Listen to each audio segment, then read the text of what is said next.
Good evening, YouTube. You guys are now watching another segment of TheCaliEffect, King of Games, and today we're going to be doing something a lot different from our normal live duels. That's right, you guys seen it. It is going to be Yugi versus Kaiba. Now, we actually had our understudies, quote unquote, do this game, so there's going to be quite a few misplays, and as you guys can see, one of them actually placed their deck right side up, so that is definitely one of those rare feats that you will see on the TheCaliEffect channel, so please excuse this misplay. This was actually, well, not a misplay, but this was actually done in all fun, but I thought it would be really interesting to see how you guys, the audience, would respond to literally a Yugi deck versus a Kaiba deck. Now, there are certain rules for this Yugi deck versus Kaiba deck. While we did want to play the best of the best cards, we stuck to the cards that are for the anime.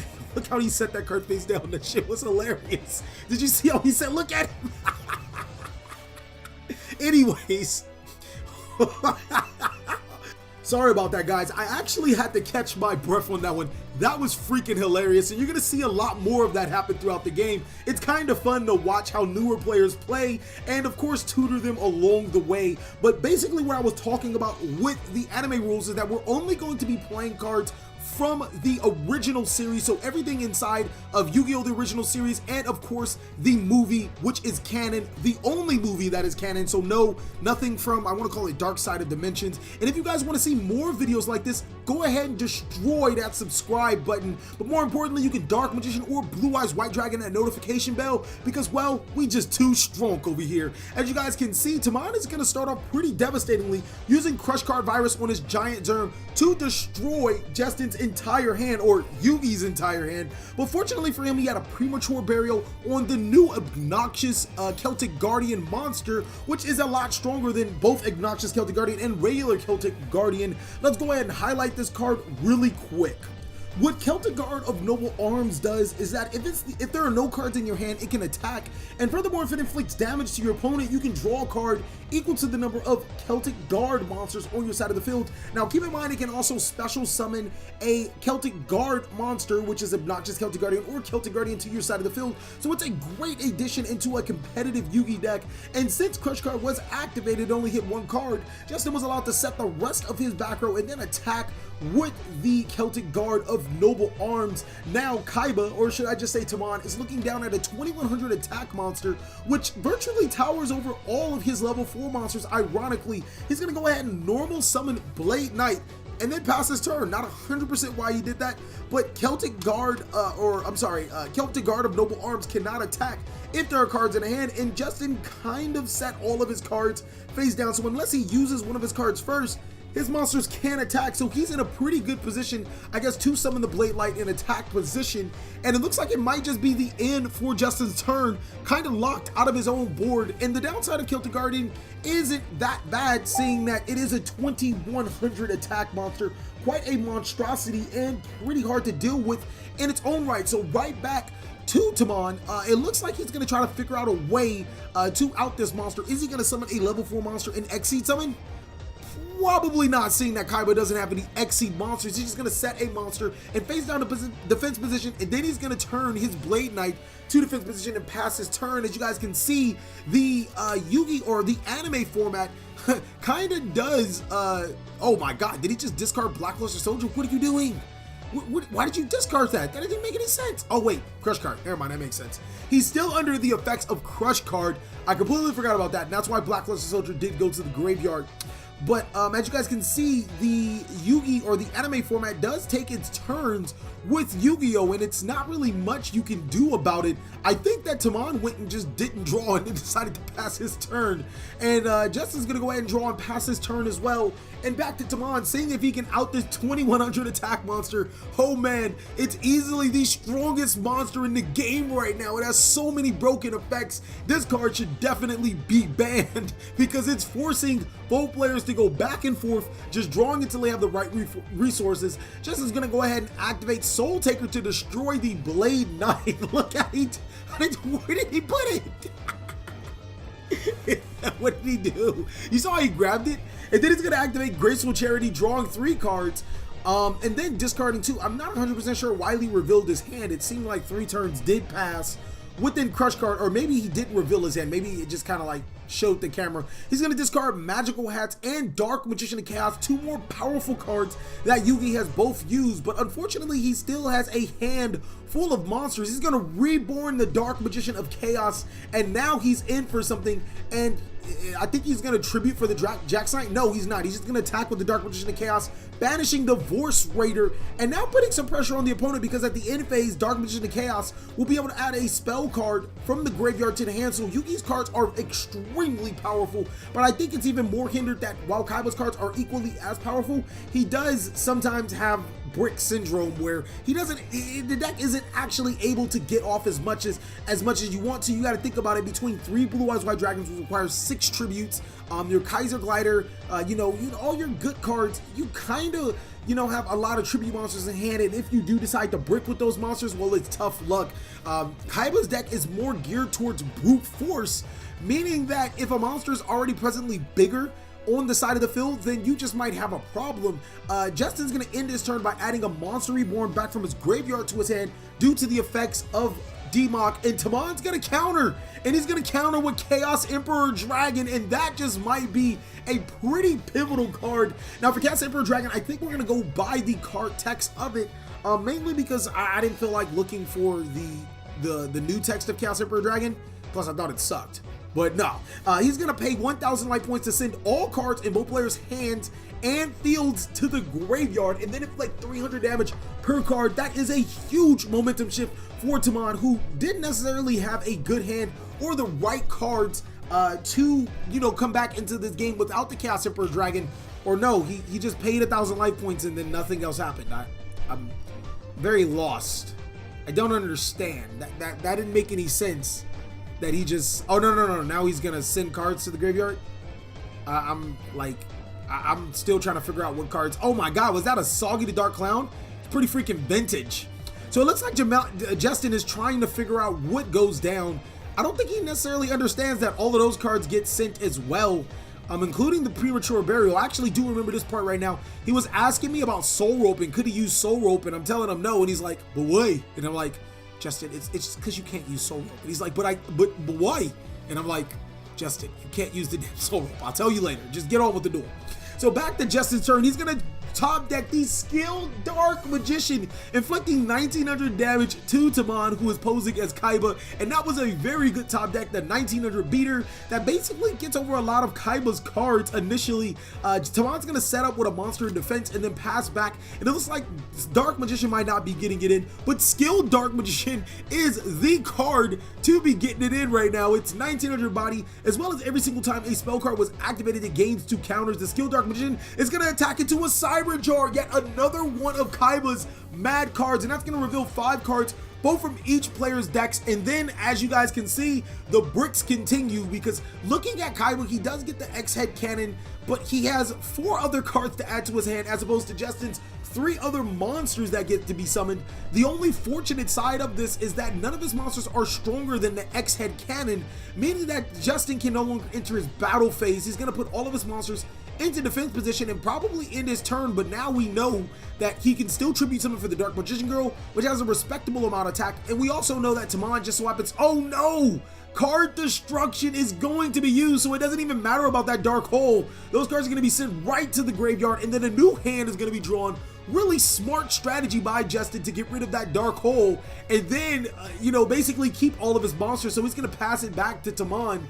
And it's going to be really interesting to see how Taman responds to this. He's going to activate Dark Dragon Ritual, using X-Head Cannon as a tribute to summon Paladin of Dark Dragon, and it looks like we're going to see Blue Eyes White Dragon for the first time in this game.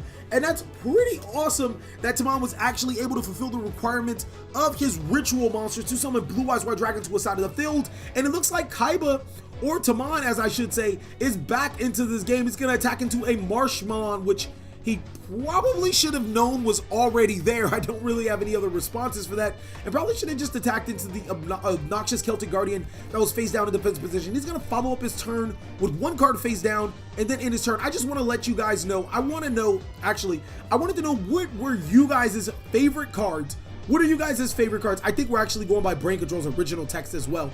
I want to know, what are you guys' favorite, I'm sorry, not favorite cards, but favorite Yu-Gi-Oh characters inside of the original series? If you guys could post down below who are your favorite characters and why, that would be awesome. So during the main phase 2, after he attacks with Blue Eyes, he's going to tribute both of the monsters for a Lord Gaia the Fierce Knight. And that's going to effectively get rid of Taman's Blue Eyes White Dragon, which puts him back into a bind. That Marshmallow effect is really good. And now it looks like, unless Kaiba has some type of back row, he's going to top deck the Palladium, which special summons itself and then attack for what is game. The enemy controller is going to switch one of the monsters to defense. Why did he switch enemy controller to defense? I don't know. But then the Palladium is going to do the rest of the damage, and that's going to put us right into game 2. Yugi's deck is really good, being able to just summon a plethora of monsters to the side of the field and completely bombard the opponent with all of these nice monsters. It has a little bit of suave that it has. Consistency, it has the power, and we can see exactly why Yugi is designated as the king of games right behind me, because that's my name, Yugi. You got to step down to that. Taman's probably going to elect to go first, but what the fuck is he doing? How did he draw? Oh, shit. Man, they got a long way to go. But it looks like Taman's going to elect to go second, and Jess is going to start off with a monster in defense. Wait, did he draw 5 or 6 cards? Oh, I guess we're gonna find out very soon, right? And Taman's gonna open up with Blade Light and a card face down. All right, he started with 5.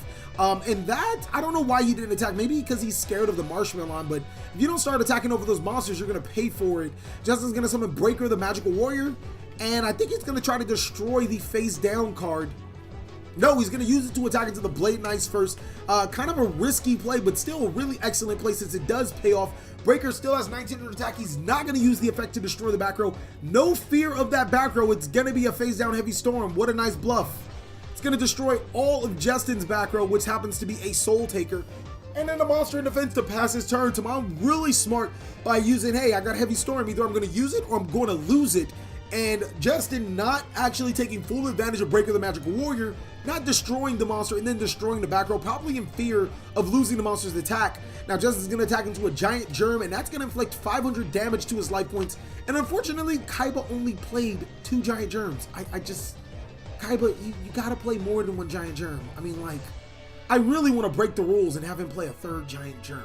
He's going to use Breaker the Magical Warrior to attack into Giant Germ number 2 to inflict more damage to Taman, but more importantly, Giant Germ does get its effect to inflict 500 damage since it was destroyed by battle to Justin. So Taman's only 200 life points away from tying the game and 300 life points away from, putting it back into his favor. He's going to summon Force Raider and then use enemy controller to switch the Skilled Dark Magician to defense mode, possibly. Not 100% sure why he just didn't set the enemy controller and then use the Force Raider to attack over the break. Oh wait, I know, because he's bad. No, just playing. He's a rookie. He's what we call an understudy, so you guys gotta forgive him. He's gonna switch the Breaker the Magical Warrior to defense position. That's definitely questionable. Maybe because he still thinks that the Breaker is 1900 attack, and he's gonna use the Force Raider to attack over the Breaker of Magical Warrior and pass it back to Justin.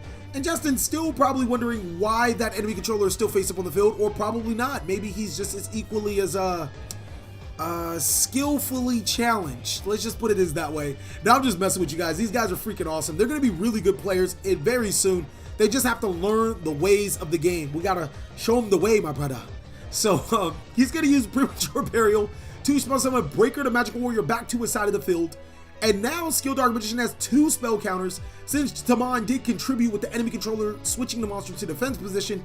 And it looks like under 1 more spell counter, Dark Magician is going to be hitting the board, which probably can be a complete game changer. Kaiba has been playing catch up this entire game. No, he's just going to use the Skilled Dark Magician to attack into the Breaker. And if you guys would rewind, you would see that, Taman would use the Force Raider to attack into the Breaker, inflicting 300 and giving him a small lead, and then Justin would try to use the Skilled Dark Magician to attack into the Force Raider, and it will be switched to defense by enemy controller. But that's not how it goes. It goes how you guys seen it. Blade Knight's gonna go ahead and kamikaze with the Breaker, the Magical Warrior, but now Taman is completely defenseless, no monsters on the field, and Yugi has a full-fledged hand, or at least half of a hand, to deal with. It might be some pretty, pretty bad problems for Taman, but no. He's going to set a monster in defense face down and pass his turn. I'm almost convinced that that face down monster is now a Marshmallow. because it has not been flip face up, it has not been utilized, nothing's been done with that face down defense position monster. And if you guys want to see the deck profiles of these decks, go ahead and destroy that like button. Let's try to get to 150 likes, not only for the nostalgia, but because you guys are awesome and we want to see more awesomeness of these decks. So he's gonna finally attack into the face down monster, which happens to be Marshmallow. And how the hell is Kaiba gonna get over this damn Marshmallow? That card is busted. Card needs to get banned. It's the most important card of the deck. It stalls, it burns, it does everything you need. And that's crazy. So Justin has nothing to start with, just one card face down additionally, then passing his turn, hiding behind the Marshmallow that Taman just can't seem to get over. It's not really a lot of options. Taman's just gonna go ahead and set a card face down himself and then pass it back to JB. JB is looking at his hand, probably trying to figure a way out of that Slate Warrior, because even when it's destroyed by battle, the monster that is destroyed by will lose 500 attack and defense, making it really easy for Taman to use this Kaiba deck, or to utilize this Kaiba deck to come back and get over the monster. But as we still speak, Marshmallow is a problematic card, so he's gonna set one monster in defense and then end his turn. Just gonna respond with Graceful Charity, drawing 3 cards, and then discarding 2 more copies. He's gonna discard the Eye of Timaeus, as well as an additional card. And seeing that he has to decide, Spellbinding Circle, seeing that he has to decide between which card, he probably had a pretty good hand. He's going to activate Gold Sarcophagus, Banishing Pot of Greed. I see that this is a man of culture. Banishing Pot of Greed for 2 turns, you get to draw 2 more cards, so it's not a bad idea. And he's going to pass it right back. Brain Control is going to be activated, snatching the Slate Warrior, and then both monsters, oh no, not even tributed. The Slate Warrior is going to attack into the Kaiser Seahorse. And then that's pretty much it. The Slate Warrior is going to go right back to the side of the field. Not really seeing why he decided to do that. Card economy was definitely on his side. Marshmallow wasn't going to be getting rid of at any time soon. So I failed to realize or see why Justin did that. But again, the understudies will definitely have a little bit more time to learn their way. So Slate Warrior is still 1900 attack and nothing to do against that Marshmallow. Justin's just biding on time, waiting for the perfect card to get into his hand. It's probably the reason why he banished Pot of Greed with Gold Sarcophagus. So he's just going to pass his turn, and I'm really thinking about banishing Marshmallow, because Kaiba probably would have won this game a long time ago had it not been for the Marsh. Let's get down below, let's praise the Marsh, you know. Let's try to get a couple of smile emojis for the Marsh. So he's going to activate Pot of Greed, gaining him 2 additional cards, biding himself some more time. And it looks like Yugi's scare tactic to being able to play defensively might just pay off, because he's been able to draw 5 additional cards, digging through his deck deeper and deeper for the cards that he needs, to Taman's 0. So being able to get to what you need is probably the most important thing for any Yu-Gi-Oh card game, but nothing right now. He's going to set a monster in defense and pass his turn. Taman's going to set a card face down, trying to figure out what he can do to get over this Marshmallow. And again, that probably is going to be the topic of discussion, the card of discussion. He's going to pass his turn because he has no outs to it. Oh my god, this game is literally a stall game. He's going to summon Queen's Knight to his side of the field. And it looks like he was trying to attack into it. And I don't understand why. Oh, that's probably why. He wants to put a light and a dark monster to his graveyard. So he attacks with the Queen's Knight, gets rid of it. You know, it goes to the graveyard. Now he has a light monster in his graveyard, and he's probably preparing for a Blackluster Soldier play. So it's going to be pretty awesome. Dust Tornado is going to be used to destroy a face down, but it's going to be pretty awesome to see both Chaos Emperor Dragon and Blackluster Soldier destroyed. Taman thinking that it's going to destroy 2 cards. No, it only destroys 1, but we got to see a revealed Shadow Spell.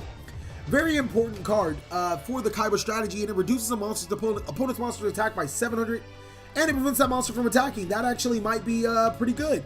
Only if it were a Fiendish Chain, though. That probably would have been better. And here is the answer to Marshmallow. A Spear Dragon is going to hit the field. And what Spear Dragon does is, once it attacks a monster in defense position, it inflicts a difference of damage. So basically, attacking with Spear Dragon is like attacking a monster directly. And he's going to take the differential of that damage. And now he has a complete answer. He's going to Mystical Space Typhoon, a Shadow Spell, which hits cheaty, sneaky ass. He knew what that card face down was. He didn't randomly select that card. I mean, even though I probably wouldn't blame him. Let us know down below in the comment section if you thought that that was a really cheap move, or, you know, if you guys see that mistake, you're just gonna go ahead and take it. He's gonna summon Blackluster Soldier and Gazelle, Mythical King of Beasts, using the Blackluster Soldier to attack into the Slate Warrior instead of attacking, or instead of banishing that 500 difference of life points Probably doesn't matter when he can inflict a lot of damage to the opponent. Tamon's going to draw his next card, 600 life points, two Justin's 3,900. Still has to deal with that. He's going to go ahead and shrink the Blackluster Soldier. What is going on? And Blackluster Soldier is going to lose to a Z-Metal take. No! Magic cylinders for game. That is freaking crazy. Thank you guys so much for watching another segment of the TheCaliEffect. I really hope you guys enjoyed this video. Go ahead and give it a like if you did, and tell me who is your favorite. That's right, your favorite character from the original series. Please like, comment, subscribe, but most of all, enjoy. Stay classy, fellas.